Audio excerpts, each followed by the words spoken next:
चक्षुरुन्मिलितं येन तस्मै श्रीगुरवे नमः। श्रीचैतन्यमनोभीष्टं स्थापितं येन भूतले स्वयं रूपा कदा मह्यं ददाति स्वापदान्तिकं।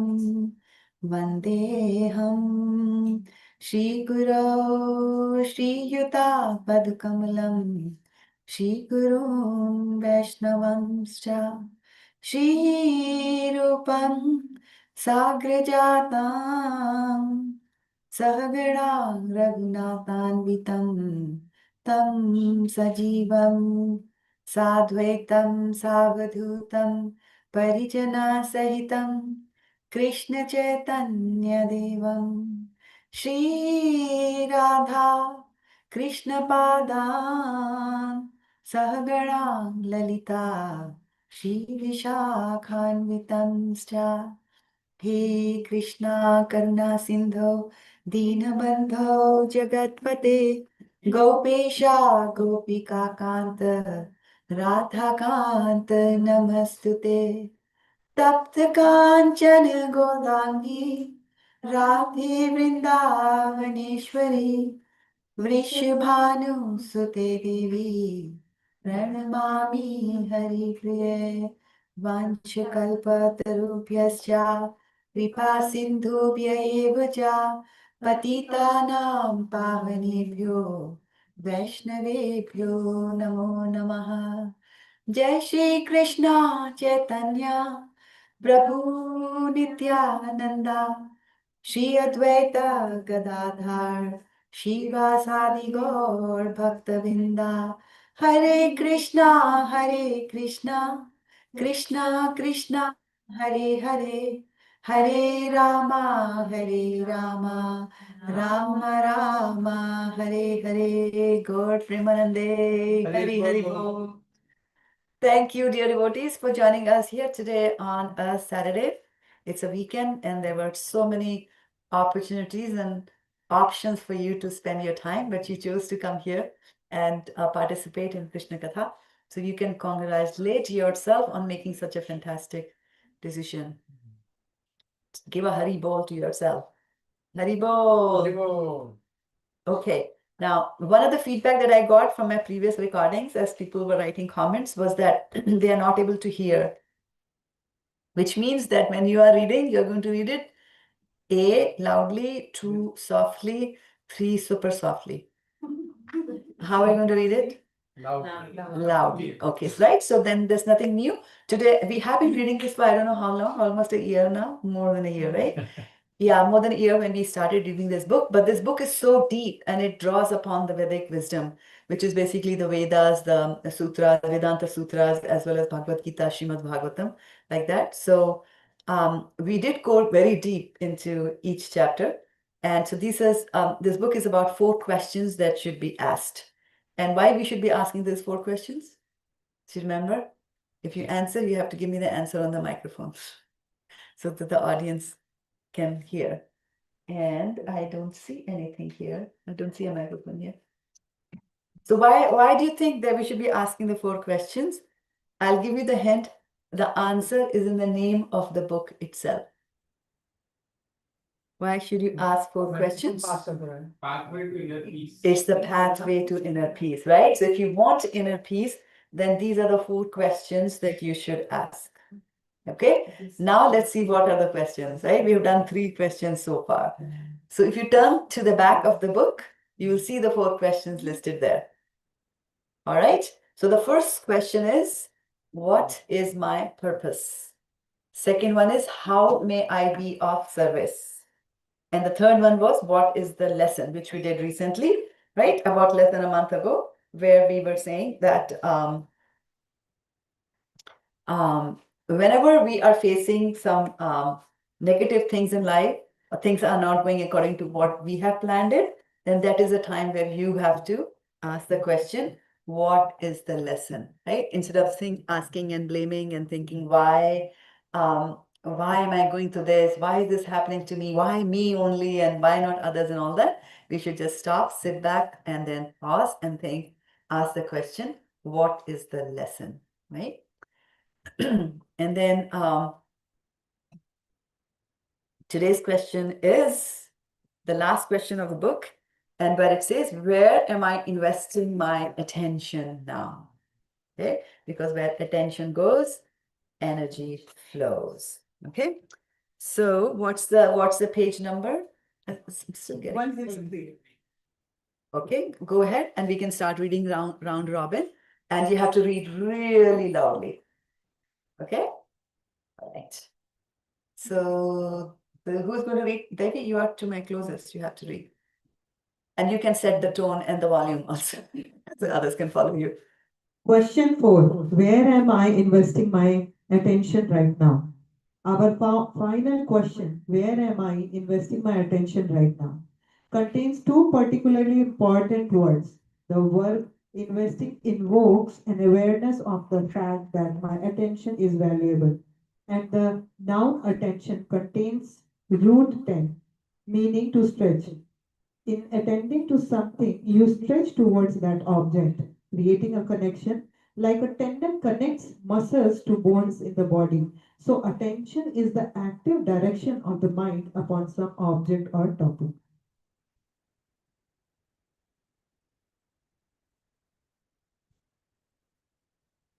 Giving something, giving something attention is making an investment in it, putting energy into it, and as we all know, different investment bring about different outcomes.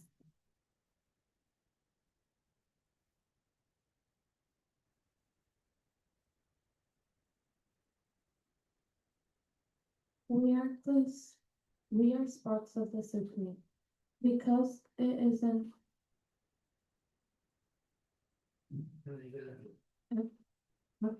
axiomatic truth.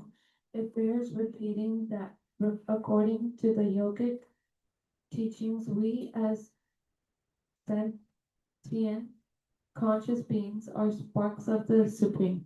We have the same qualities as our divine source, just as sparks have the same quality as the fire from which they emerge. Our source is supremely conscious, omniscient, omnipotent, and omnipresent, and it has unrestricted free will. As spiritual sparks, we are infinitesimal. We are minutely conscious, and our free will lies in our violation to decide where to focus. Awareness of this freedom is exhilarating. From moment to moment, we can choose where to place our attention, or we can decline to choose and let ourselves be carried along in a kind of mass sensual trance. Many people allow preconceived notions and habits to dictate their lives, but anyone can place their attention where it can help improve their quality of life. Rather than waking up from an absorbing dream, we sometimes resist and want to keep sleeping.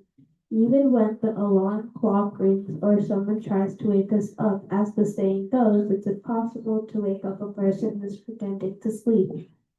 Similarly, one cannot wake a person who's dedicated to the status quo, so to ignoring such usual. You can lead a horse to water, but you can't make it drink. You can lead a man to wisdom, but you can't make him think.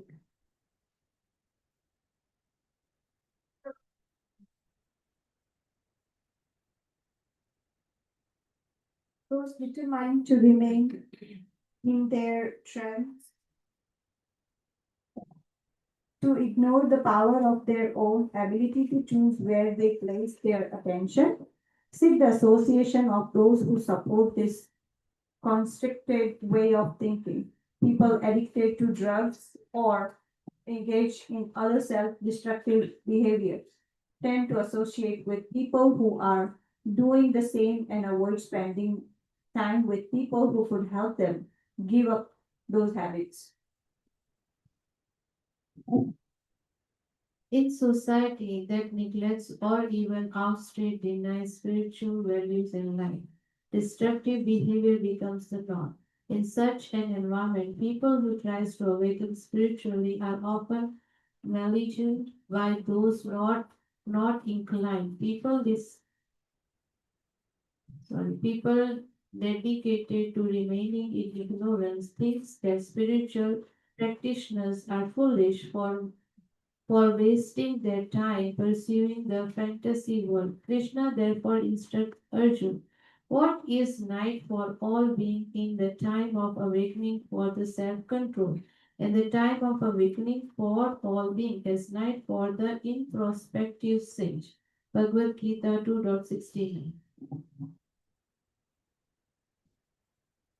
Instead of allowing the momentum of bad habits to control our lives, we can choose to reroute our attention to thoughts and practices that uplift us. To plan one's daily activities may be practical, but more than mere time management, we need attention management. Ask where am I investing my attention right now?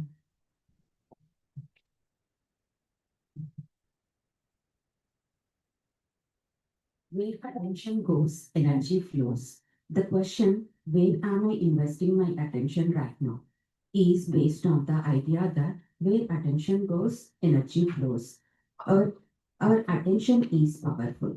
Consider a glance. Is it an electrical current? No. Is it electromagnetic? No. So, what is in a glance? Because we are spiritual entities, it can be thought of like a beam of spiritual energy, where we give an other person our glance or make eye contact, something of consequence passes from us to them. The feeling one gets is different from that of being hit by the beam of a lighthouse.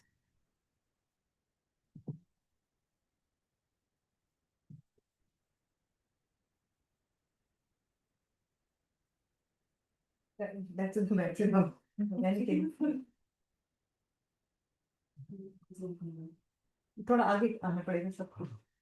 थोड़ा थोड़ा आगे आगे आगे. Big box and then see. Last page just go first page. The Bhagavad Gita describes the body as a yantra, a machine made of gross and subtle material energies. Correspondingly, the mind is like the software that directs the machine. A doctor is like a mechanic, a psychologist, a software engineer. But then why do we care so much about a physician's bedside manners? If we were just machines, why would we even care? Because we are sentient beings, and because to be means to be sensitive, we care. So remember, your glance, your attention has power. Regularly ask, where am I investing my attention right now, and improve your life. So where is your attention right now? Reading books. Very good.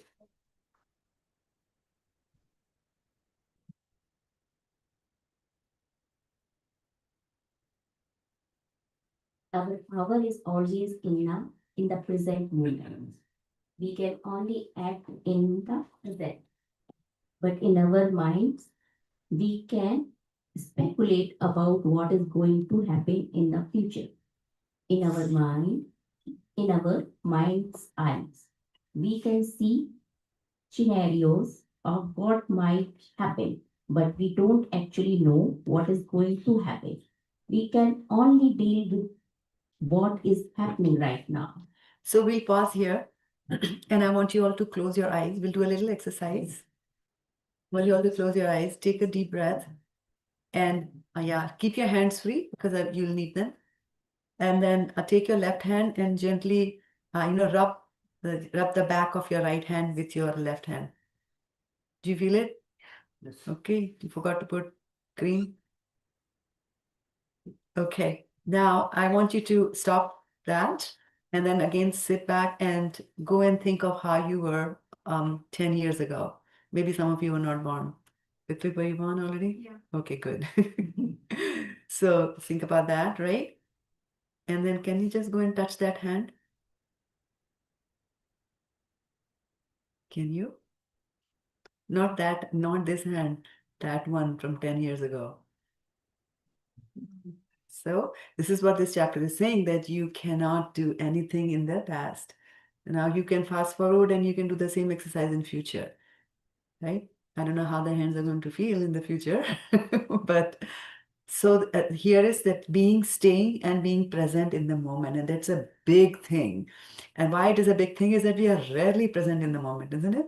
When we are chanting, we are thinking about, I have to do this, I have to do that, and then when we are doing this and that, I'm thinking, why am I not chanting? So either ways, the mind is never in the present moment, but it has to be in the present moment. Yeah, thank you. Let's continue.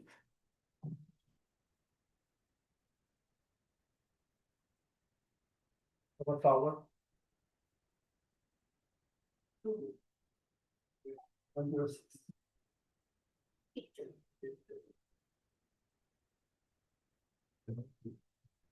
Prabhu, I'm a vegetarian.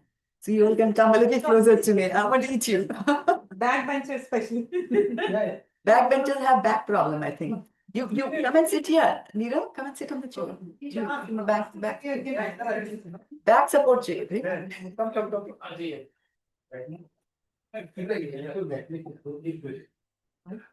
Come and sit. Come and sit on this.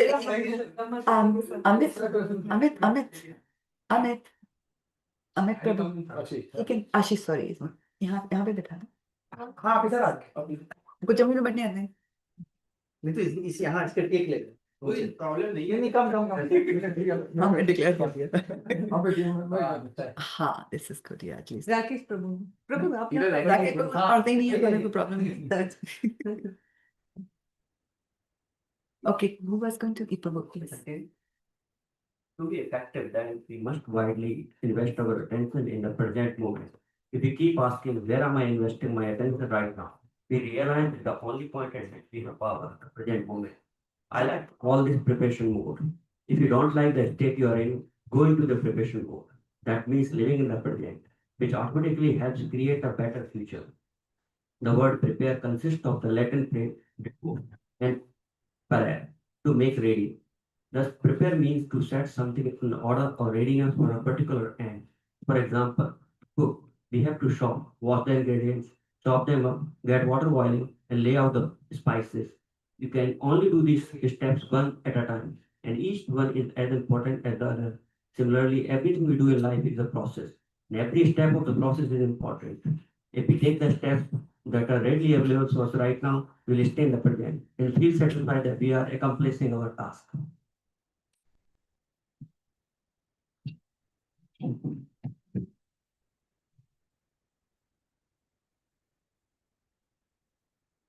Preparation mode is a way of using our intelligence in the best way we can engage the present moment most effectively. By preparing ourselves, we can be assured that the future is going to be better because of what we're doing now. If our minds need reassurance about the future, we can think, I'm preparing for it now. I'm getting ready. And I'll be better in the future. But all I can do now is act in this moment.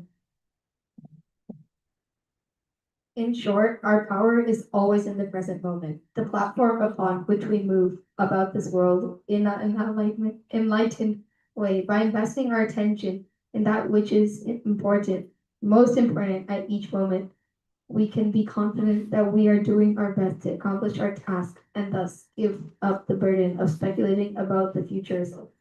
So let's just pause here because I want to help with making a connection. So what was the third question? The questions are at the back of your book.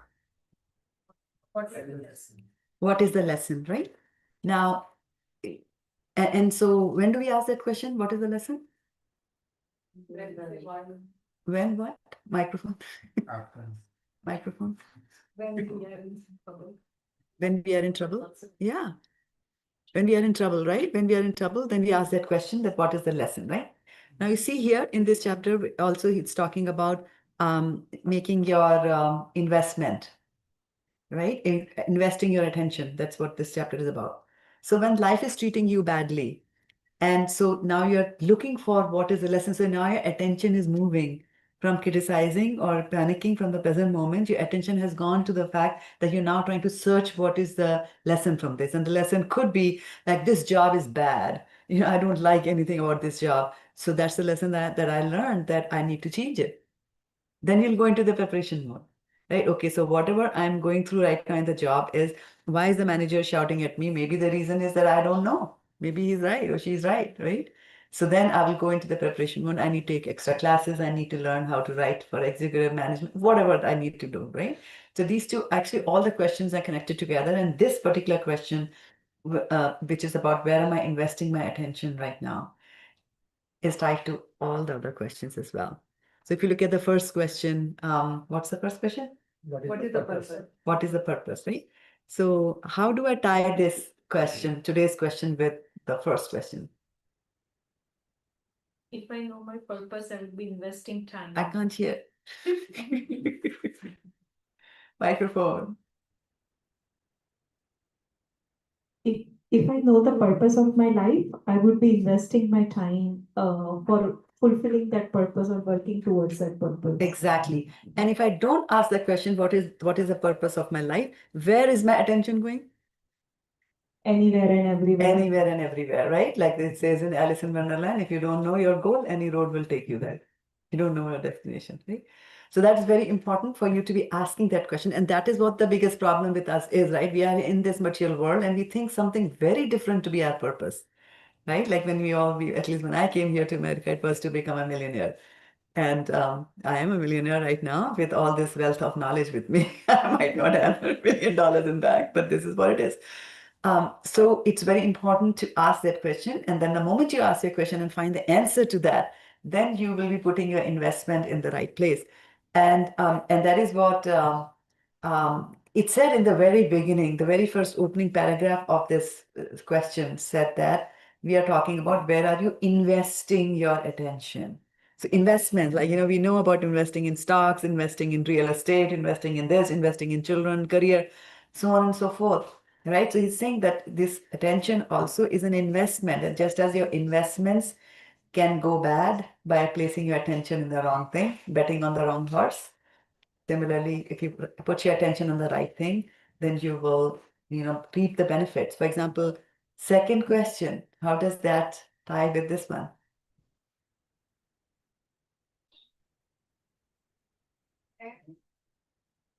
Not here. I can't hear.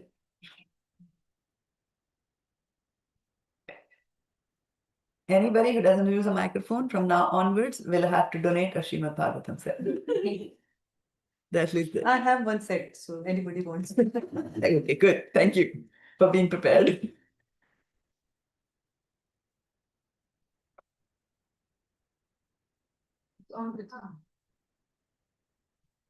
How may I be of service? How may I be of service, right? Good, very good. And so my question is that how does this question, how may I be of service, connect with today's question?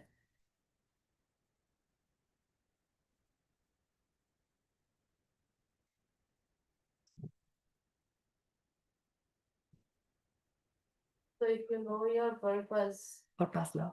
if you know your purpose, then you can go towards, like, if my purpose is to getting a job, I will put my service on getting the job and doing my service properly. But if my purpose is of getting Krishna, then I will put my all energy towards the Krishna, the serving Krishna. Serving Krishna, right? So you are looking at it from that perspective, right? I'm looking at it, and I want you all to think a little bit more into that, is that service as in seva karna. Now connect today's question with second question, what is my service? And what if I don't ask that question? What is my service, right?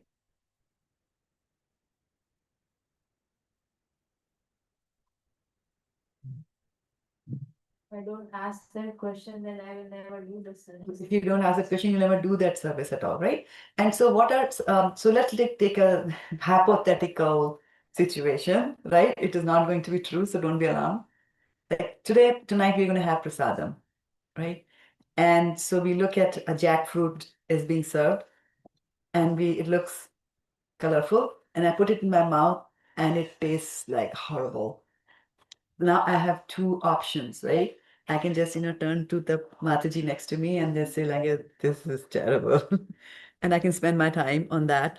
I can go back and continue the conversation on WhatsApp. I can do all that, right? What is the other thing that I can do in such a situation?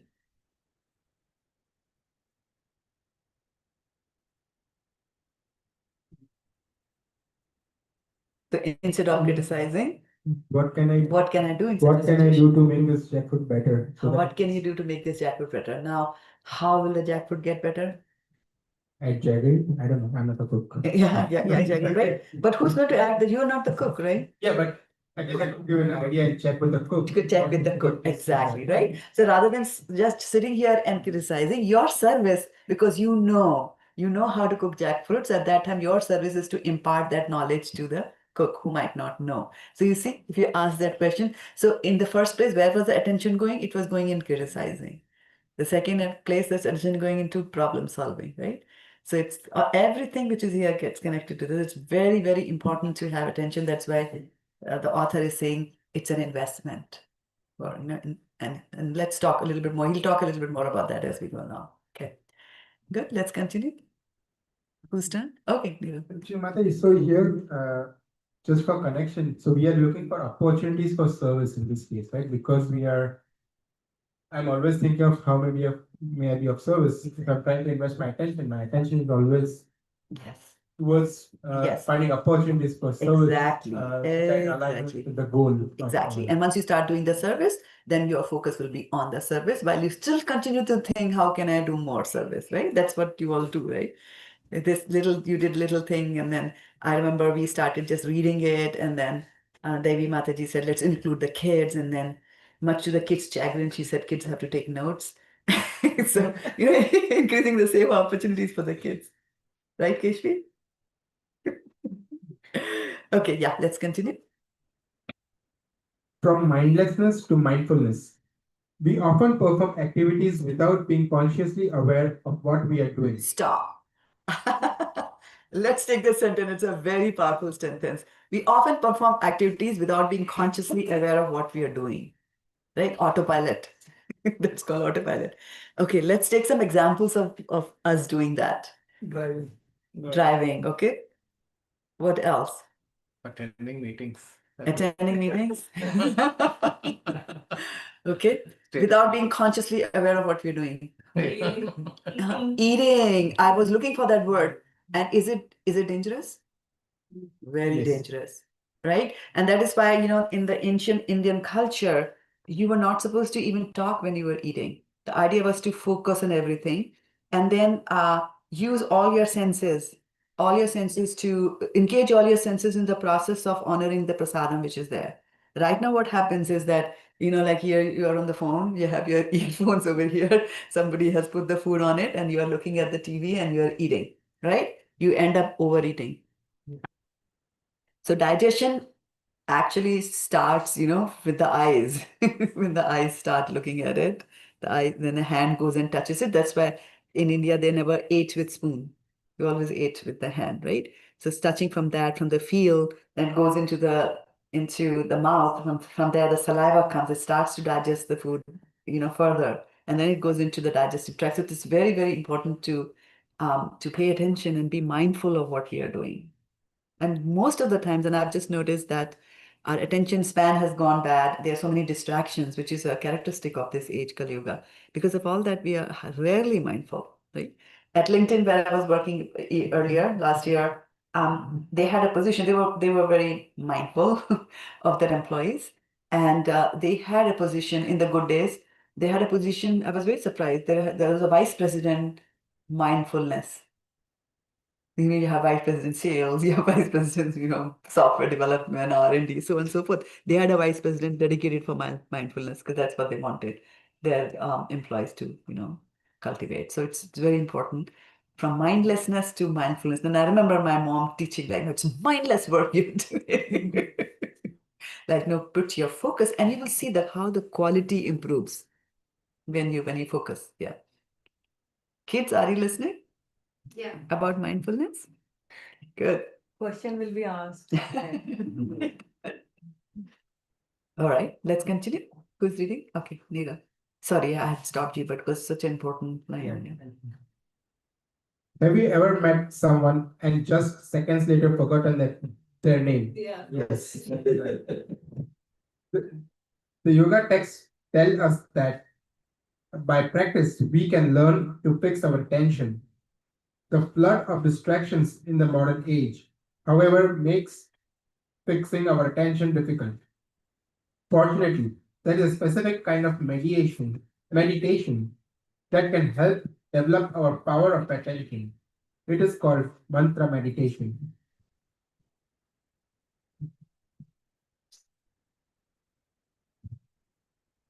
In mantra meditation, you intone a mantra, a sacred combination of syllables, a sound that help uplift your mind and increase your power of attention. Repeating and listening to a mantra requires practice, but one direction helps.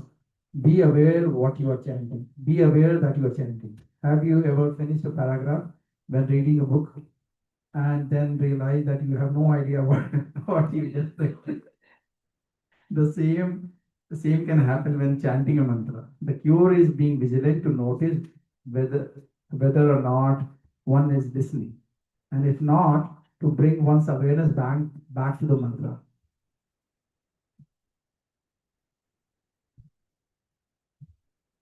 The word mantra has two parts.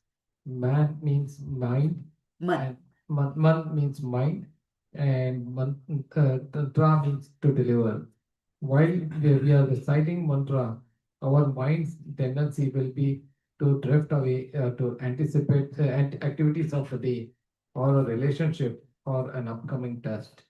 But by the power of the mantra, we can overcome this natural restlessness of the mind and notice that we are not obligated to attend to the madrid thoughts that stream through our minds. What's more, we can be satisfied with the luminous nature of our own consciousness. Oh, continue. Okay, round robin. Okay. Mantra meditation can rescue us from river of both some distractions Bothersome. and allow bothersome and distractions and allow us to taste the happiness of a higher perspective. When we keep asking ourselves where we are investing our attention, we come to see that we are more powerful than we might have thought. A daily practice of mantra meditation can help us not only to build our attention muscle but also to feel pleasure within. As Krishna says in the Bhagavad Gita 6.20-23, by this practice we can achieve the ability to see the self by the pure mind and to relish and rejoice in the self.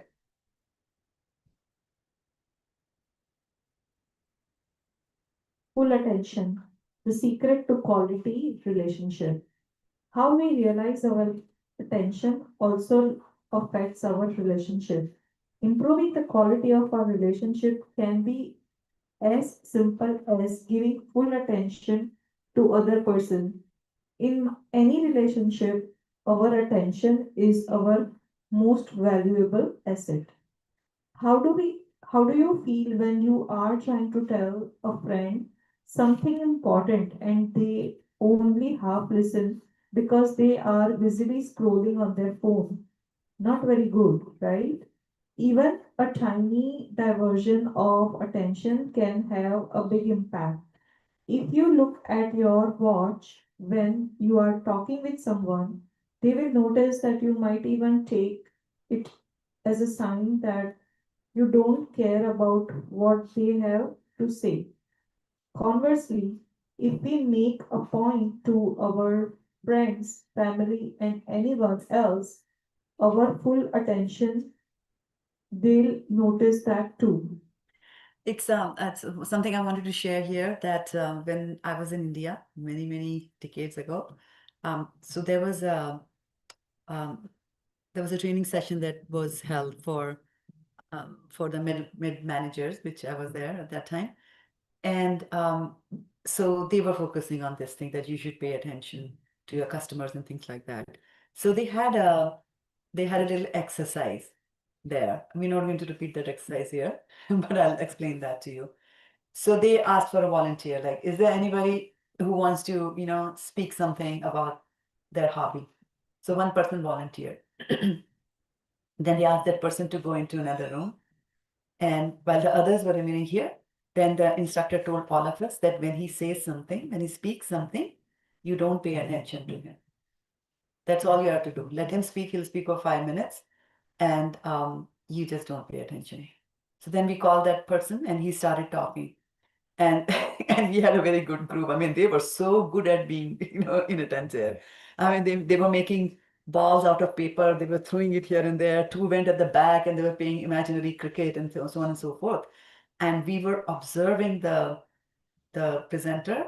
He became very angry at the end of it. Although it was a training, he should have known that this is an exercise he's doing. But not paying attention can have such a huge impact. Such a huge impact on, that's why the author is saying that if somebody is busy scrolling their phone and, not paying attention to what you're saying, people feel hurt. And then hurt leads to anger. And anger leads to so many things, right? Bhagavad Gita says that, Let's continue. Let's continue at the good part of it, which is coming here now.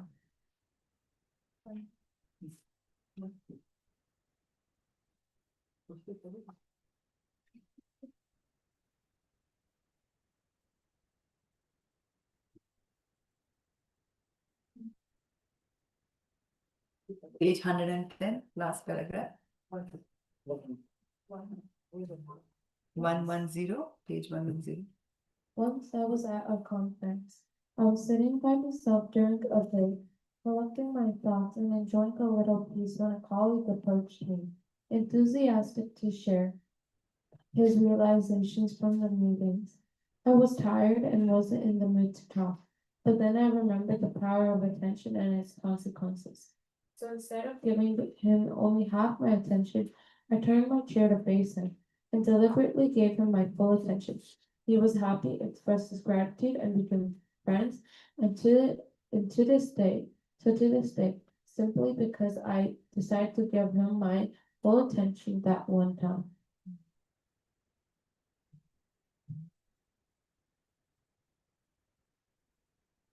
Quality of attention we give people to all living beings determines the quality of our relationships with them. And purposeful, undivided attention conveys the message I care.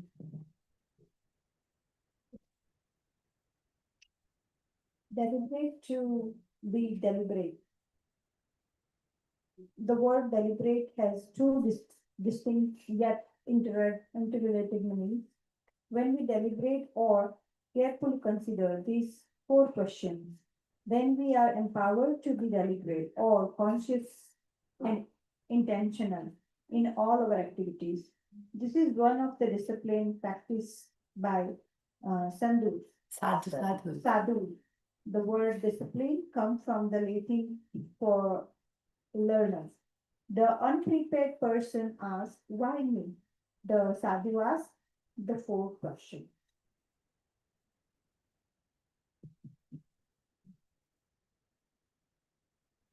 Krishna speaks about being deliberate in the Bhagavad Gita 2.41.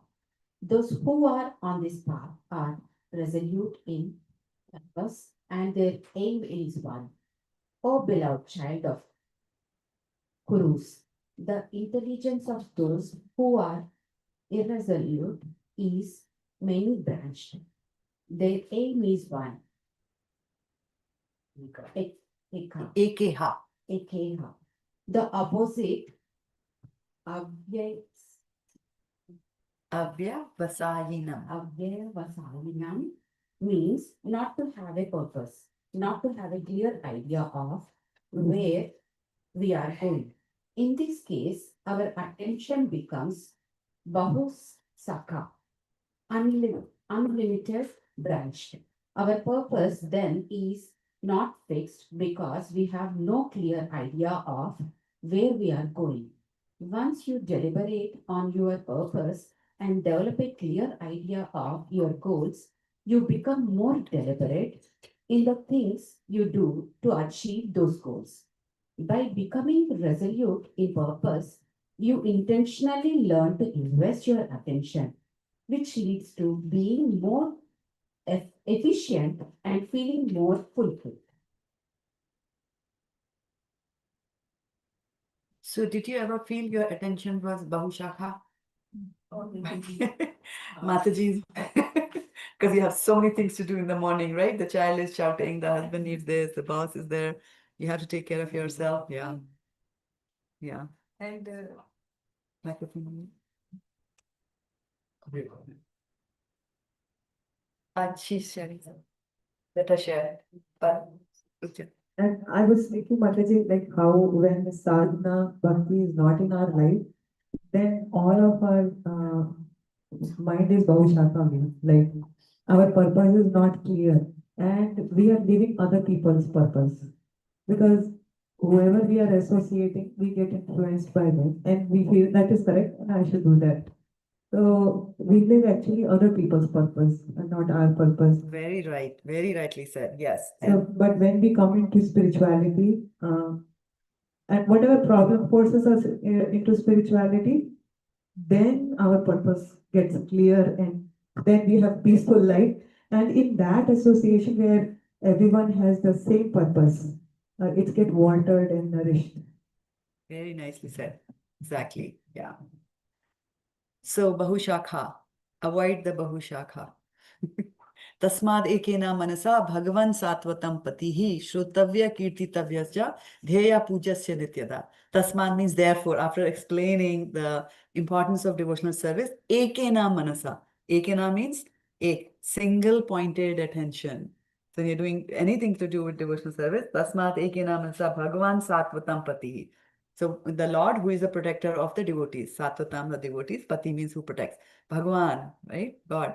Bhagavan satvatam pati shrotavya kirtitavya. That's what these patis do with single mind, what these satvatas do, the devotees. With single-minded attention, Shrotavya, they hear. Kirtitavyas, they speak about Lord, right? Dheya, they put their mind, meditate on the Lord, right? Dheya pujasya, then they will do the worship of the Lord. So that's the way, and that's the path we should be taking. And so you can congratulate yourself that you have got admission into the Academy of Krishna Consciousness, and you'll graduate, for sure. Parul was going to read it somehow, I thought, right? Yeah, okay, she moved, okay. Setting our purpose. The wisdom literatures recommend that we set a sankalp, a purpose or an intention before starting anything important. The word sankalp means to. So just one small thing here. So over here in this book, when these words are written, right? So he's using the Sanskrit words, the one that you saw right now, and these words are written in italics, right? And or sometimes if he wants to emphasize something, he'll put that in italics, right? Now, in the Sanskrit is slightly, well, Sanskrit is different from Hindi, not slightly, but it's a lot different, right? And the way they pronounce also. So when I was growing up in UP, which is a pure Hindi thing, so we would pronounce things in Hindi. Like, for example, Arjun, Krishna, right? We'll do that. Sankalp. And then I'm half north and half south. So when I used to go meet my mom's side of the business, it was South Indians there. And so they would be like, Arjuna, Rama. And like, how do the South Indians speak like that? It's hard. Why are they speaking like that? And then when I grew up and started understanding Indian languages, it was that most of the South Indian languages are heavily built on Sanskrit. And in Sanskrit, it is Arjuna. In Rama, Krishna, like that, right? So simply, this is Sankalpa. So you'll see. So it's not wrong. And then I said, when I came to know about it, then I was still deliberating on that, and I heard Prabhupada. And Prabhupada would say Arjuna. Although he's from Bengal, there's no need for you to Arjuna. but he says Arjuna, right? So just keep that in mind. And we learn how to pronounce Bhagavad Gita verses every Sunday morning at 6:30 a.m. So you can be at this class till like 10 o'clock in the night, and then you can join my class at 6:30 Monday. You can do that, right? So just get into the habit. If there is a, we pronounce it. If there is no A, then we don't pronounce it. That's also something to keep in mind. Don't donate vowels to the word. Okay, yeah. I didn't mean to put you on the spot, but all of us do that. I just wanted Thank you, this, Madhu. this group to No, understand. Right? it's very, Okay. it's very important to know. The word sankalpa Yes. means means to formulate one's intention, especially verbally or in writing. A sankalpa can also be called an affirmation, a positive self-directed statement that affirms a goal. Sadhus typically verbalize their sankalpas first thing in the morning upon awakening. One such sankalpa is a verse that says, I'm not my body or mind, I'm a spiritual being, a servant of the Supreme. Another way to align ourselves in purpose before we start an important task is to recite Sacred. secret mantra, a phrase that contains names of the Supreme. If we have an affirmation ready, a secret mantra, sacred mantra, or other prayers or specific intentions, and get into the habit of speaking them aloud to ourselves, we deliberately remind ourselves of our purpose before starting anything. And this sets us off in the direction we want to go. Yeah, let's pause here because it's a very important section that you have read, right? So what was it that the author is asking you to do about your sankalpa? What did he say? Go back and see in the still paragraph. What did he say? How do you handle this? Yeah. And before that, what did he say? Before the morning. A positive self-directed statement that affirms our goal. Yeah, so he's describing what is an affirmation, right? So affirmation usually is like, you've already met the goal, right? That's why the affirmation was that I am the servant of the Lord, right? It's not that I'm aiming to the servant of affirmation. I am the servant of the Lord. And if you're making that affirmation, then the rest of the day you will behave like a servant of the Lord, right? Other ways that, I'm making a sankalpa that I will try to be a servant of the Lord, like that, right? So it's better to be affirmative, and whenever you have goals, you say that you have already achieved it. Actually, the CEO of Intel, whenever they have goals, right? So whenever they have to have a goal that I'm going to have business of $300 million or whatever, at the beginning of the quarter, he would write the congratulatory email to his staff. He would not send it, but he would write it. And that helps a lot. So what I was trying to emphasize here is that if you go back, just before this, where a sankalpa can also be called an affirmation, what is written there in the book? A sankalpa, just before the line. The word sankalpa means to formulate one's intention, especially verbally or in writing. What especially? Verbally or in writing. So is it like manifestation? Yes, it's very important. So this is the subtle thing. That's what I'm saying. This is a very important thing that you do. And that is verbally and or write it down. And I'll give you two instances of that.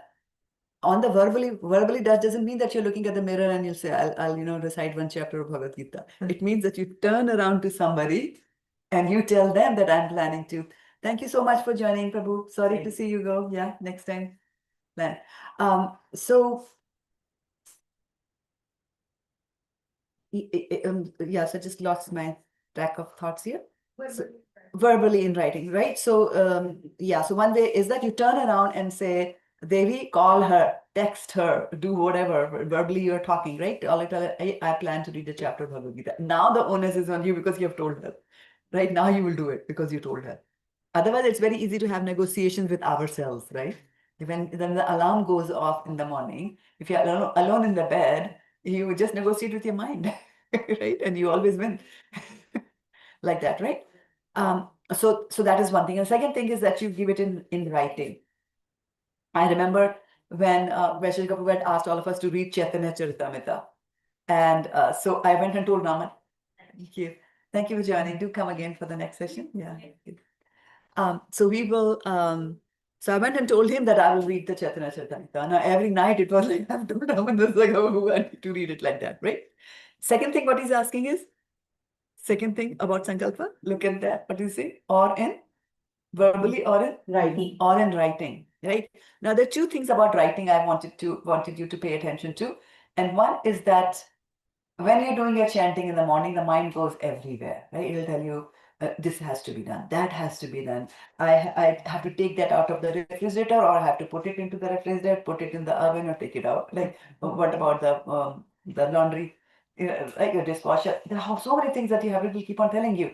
And you can keep scolding your mind, it's a shameless creature, and come back again like 2 mantras later, again same thing will come, right? But when you write it down, okay, I have to put the dishes into the dishwasher, when you just write it down, then the mind quietens. So the moment your thoughts get manifested in some form, even if it's in the writing form, the mind will let go of that thought. Now don't feel too happy, because mind will come up with another new one. Yeah, but at least this one got rid of, right? And then slowly the mind actually what also does is that it keeps on accumulating also data from what you're feeding it, right? So now the mind knows that in the morning when when she's chanting or he's chanting, and if I come up with these thoughts, all that he or she does is write it down.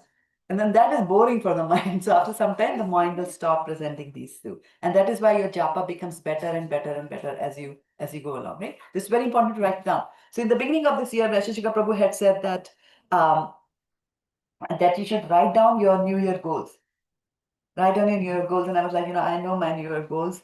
What is it for me to write down? Right? I plan for the yatra. There's a Vyas Puja. I give these classes. My time is completely full. What more can I do? Right? There's no need for me to write it down. And in any case, most of the time I'm on the computer. I'll write it somewhere and I'll forget it. But then I said, no. My spiritual master is saying write it down, so I should obey. Right? So I took a piece of paper. I wrote it down. This was happening when I was in the temple. So I wrote it down on a piece of paper and I put it in my purse. And what was written there was, I will not waste my time. That was my resolution for this year. So I said, I won't waste my time. And it stayed there and I forgot about it. And I'm pretty sure I must have wasted some time scrolling. And one day suddenly I was taking something out from the purse and the slip showed up. Oh, I said that. So then it's a reminder for you also. So if there's something that bothers you and something you're trying to improve, write it down, stick it to the place where you're most likely to see it. Stick it to the monitor, if you're there, refrigerator. Those are good places that where you can put. So your sankalpa should not just be up in the ether like that. Okay. Like Arkeshvi's sankalpa is that she likes little Ganesha, and her sankalpa is that she's going to get one flower for the god with the trunk. She calls him that, the god with the trunk. Okay, let's continue. And yeah.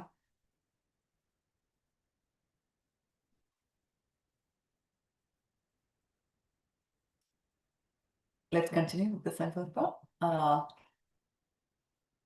Return on attention.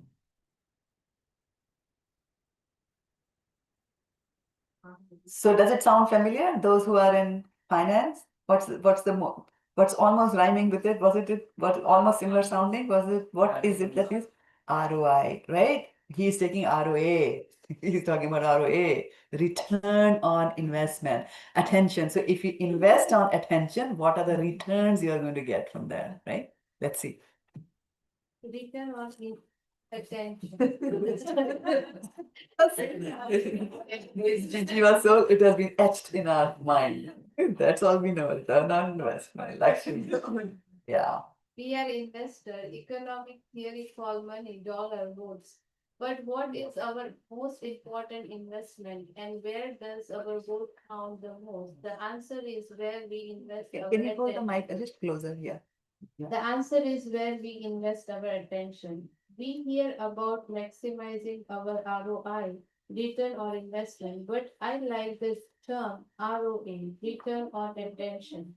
Just as some monetary investment are more lucrative than others, some investment of our attention yield greater result than others. The word investment implies that we are contributing towards achieving a great goal. When we invest our attention regularly to a worthy cause over time, the result can be extraordinary.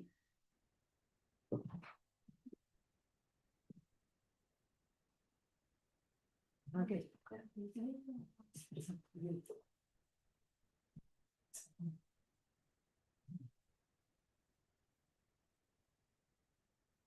When we invest our attention only in impairment things that are here today, gone tomorrow, like our bodies, our money, our possessions, we get diminishing returns. But if we make even a small daily investment in ourselves as spiritual beings through spiritual practices, we invest in the permanent, the eternal, and over time that investment compounds and multiplies exponentially. Albert Einstein called compound interest the eighth wonder of the world.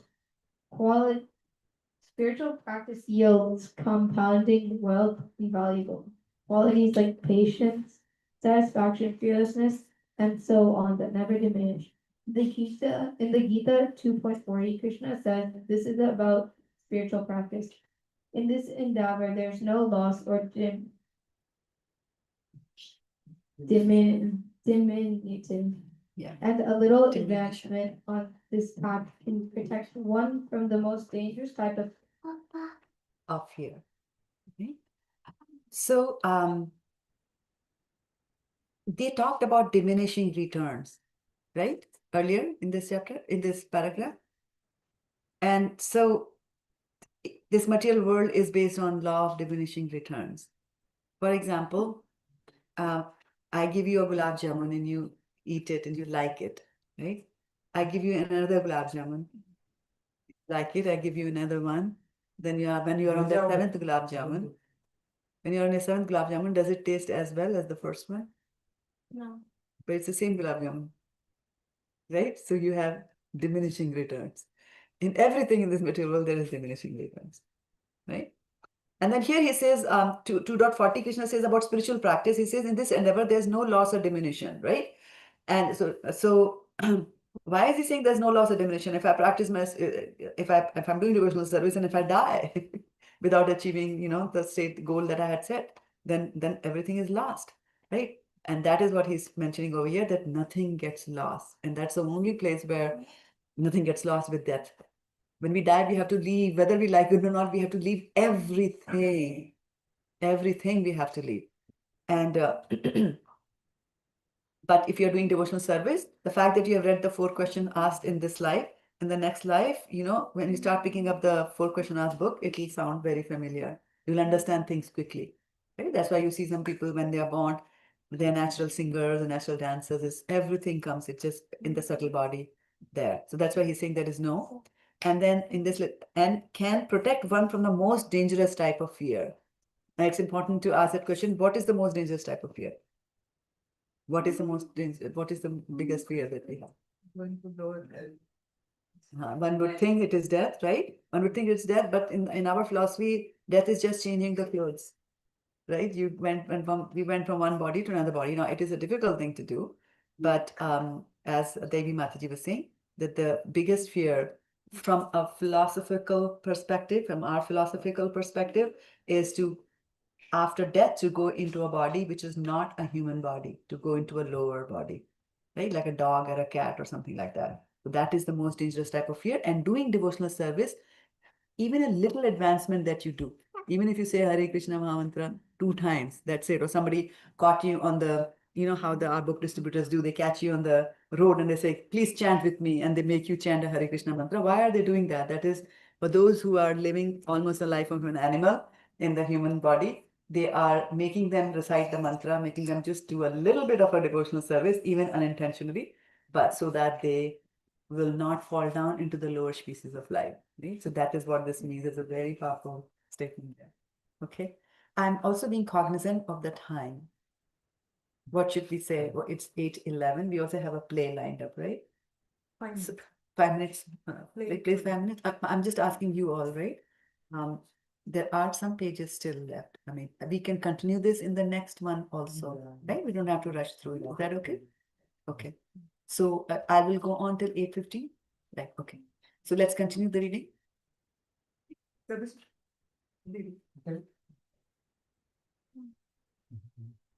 I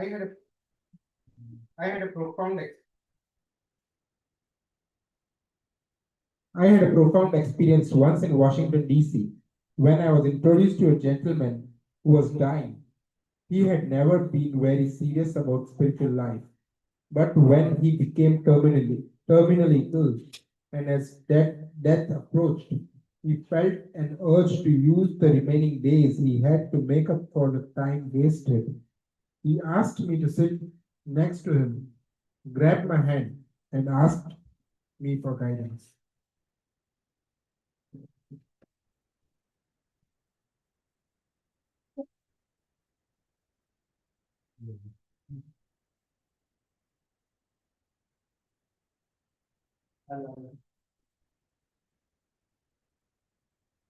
In his last few days, he took my advice and started to practice mantra meditation and to pray.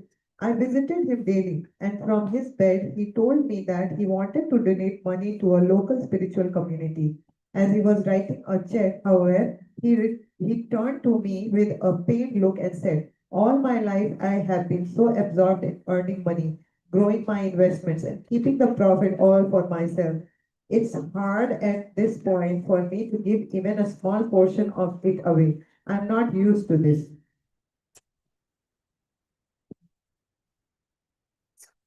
I saw the incident as an instructive metaphor for spiritual practice. The eighth chapter of the Bhagavad Gita places great emphasis on our leaving the world in the right state of mind. As Krishna tells Arjuna, the way we invest our energy during our lives will determine our consciousness at the end. A selfless giving heart is developed by investing one's attention in metaphysical practices that increase the willpower to overcome the challenges of the material body and mind. But again, no shortcut exists. To overcome material challenge requires practice. Only by developing Balena. yoga balena, the strength that comes from connecting to the Supreme, can we attain our highest ROA at the end of life. And as we read the Gita 8.6, our ROA determines our future. How you invest your attention in this life will determine your your destination in the next. I think we'll stop now. Yeah. Coming up next is a play by the kids, right? Play kari ke pehle nursing home. Jo bhi. Whatever you had planned. Yeah. You have a question? Good. Questions are good. Very first time I heard this word, yoga balena. What Mm. does that mean? Bal means strength. And yoga means to connect with God, right? So when you do devotional service, you get some strength. So that's yoga balena. So he's saying that only by getting that kind of a strength can, whatever they're saying there, right? To achieve that goal. Anyone have any questions? No? Quick question. What is it? Okay. Then we will have Narsimha Aarti and Prasadam prayer. And play वाले students सब सो रहे हैं. कहाँ सो रहे हैं? Shivansh and Shishu. Oh, and they're so, oh, okay. If they wake up, we can If they do it, wake up, but- they can do. Yeah. Okay. So, well, for those of you watching us online, we're going to stop here. Thank you so much for joining.